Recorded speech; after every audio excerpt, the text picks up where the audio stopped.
வடமாகாணத்தைச் சேர்ந்த சட்டத்தரணிகள் மற்றும் போலீஸ் உத்தியோகத்தர்களுக்கான டிஜிட்டல் சட்டத்தரணி தொழில் குறித்த சட்ட கருத்தரங்கு யாழ்ப்பாணத்தில் இன்று நடைபெற்றது. மல்லாக்கம் சட்டத்தரணிகள் சங்கத்தினரால் இலங்கையின் ஐசிடி சட்டத்தரணிகள் சங்கத்துடன் இணைந்து இந்த நிகழ்வு ஏற்பாடு செய்யப்பட்டுள்ளது. சிவில் வழக்குகளில் இலத்திரனியல் சான்றுகளின் ஏற்புடைய தன்மை போன்ற தலைப்புகள் குறித்தும் இதன்போது கலந்துரையாடப்பட்டது.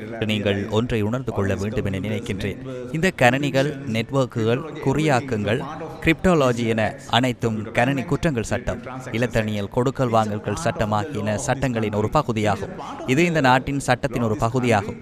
இது இந்த நாட்டின் சட்டத்தின் ஒரு பகுதி என்றால் வேறு வழியோ அல்லது காரணங்களோ இல்லை. நாம் இந்த விடயத்தை கற்றுக்கொள்ளத்தான் வேண்டும்.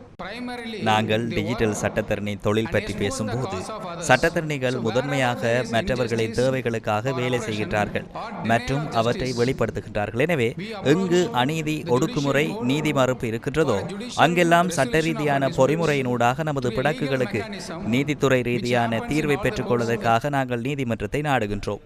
இது உலகம் முழுவதும் உள்ள அனைத்து நீதிமன்றங்களில் நடக்கும் ஒரு விடயமாகும்.